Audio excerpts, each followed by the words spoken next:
ดีพ่อแม่พี่น้องป้องปายเบิดซุคนเนาะ FC ทางช่องหมวกภูมิ Channel เนาะมื้อนี้ก็มาตามกันต่อเนาะสำหรับเวลาพัฒนาเนาะพี่น้องเนาะของงวดวันที่7เนาะพี่น้องมาเบิ่งผลมันออกนำกันเลยเนาะพี่น้องเนาะสำหรับงวดวันที่7เนาะผลมันออกพี่น้องโอ้ยพี่น้องเอ้ย827กับ08มีบ่พี่น้องบ่มีเนาะโอ้ยหลุดพี่น้องสำหรับมื้อนี้ก็ถือว่าหลุดเนาะพี่น้องเนาะสำหรับแนวทางเนาะก็ถือว่าหลุดพี่น้องโอ้ยเสียดายเนาะพี่น้องเนาะเนี่ย เสียดายอย่างแรงเนาะพี่น้องเนาะนะก็ไปตามกันต่อเนาะพี่น้องเนาะตัวเลขก็เป็นเพียงแนวทางเนาะพี่น้องมีเข้าแล้วก็มีหลุดเนาะไปตามกันต่องวดวันที่9เด้อพี่น้องเด้อบัดนี้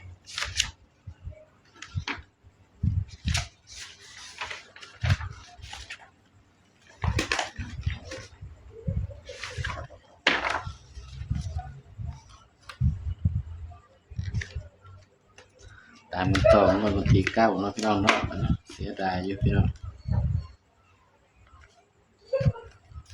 เสียดายวันที่9พฤษภาเด้อพี่น้องเด้อบัดนี้สำหรับมื้อนี้ก็ถือว่าหลุดพี่น้องหลุดก็คือหลุดเนาะพี่น้องเนาะตัวเลขก็มีเข้ามีหลุดเนาะพี่น้องเนาะ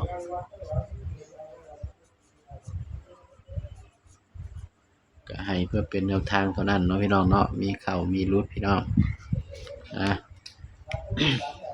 เสียดาย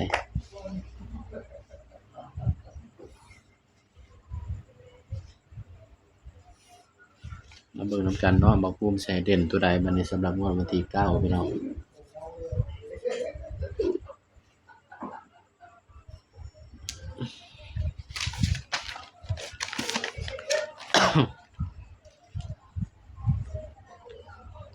นะ00 870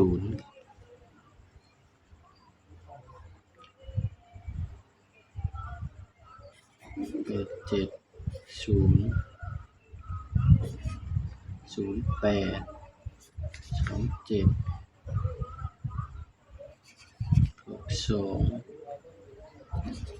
79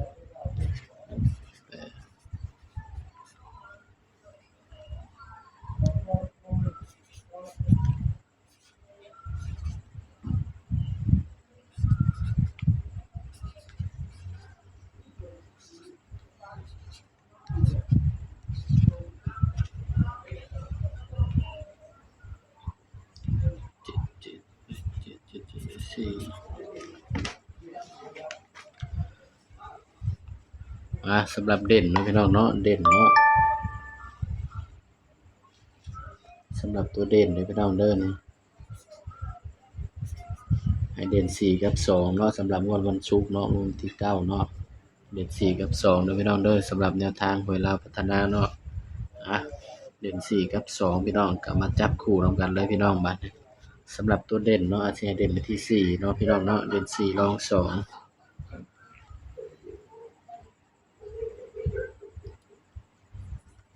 81 62 79 19 15 17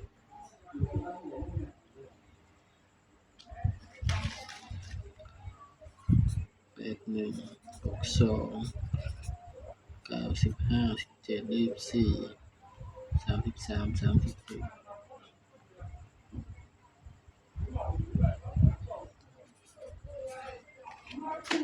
ให้เด่น4กับ2 2กับ4เด้อพี่น้องเด้อสำหรับแนวทางลาวพัฒนาเฮาเนาะก็มาจับคู่นำกันเลยพี่น้องบัดนี้บ่ภูมิก็สิมาจับใส่กับชุดที่มันออกมื้อนี้เนาะพี่น้องจับ2ก่อนพี่น้อง20 20แล้วก็2หยัง20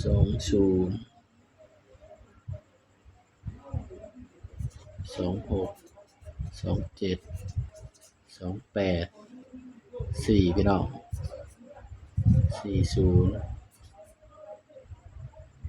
47 48แล้วก็42พี่น้องสำหรับตัวเด่นเนาะให้เด่นที่4เด้อพี่น้องเด้อนี่นี่ก็เป็นเพียงแนวทางเนาะพี่น้องเนาะสำหรับลาวพัฒนาเนาะงวดวันที่9เนาะพี่น้อง ำหรับมื้อนี้ก็หลุดพี่น้อง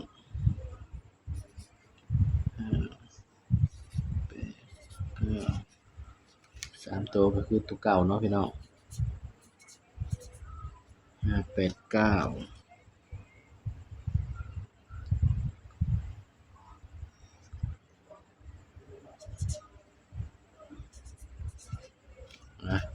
นี่ก็เป็นเพียงแนวทางเนาะพี่น้องเนาะตัวเลขก็เป็นเพียงแนวทางเด้อพี่น้องเด้อมีเข้ามีหลุดเนาะพี่น้องเนาะสำหรับคลิปนี้เนาะบ่คุ้มก็ฝากพี่น้องเพียงส่ำนี้เนาะอย่าลืมกดไลค์กดแชร์กดติดตามช่องบ่คุ้ม Channel นี่เด้อพี่น้องเด้อสบายดีครับ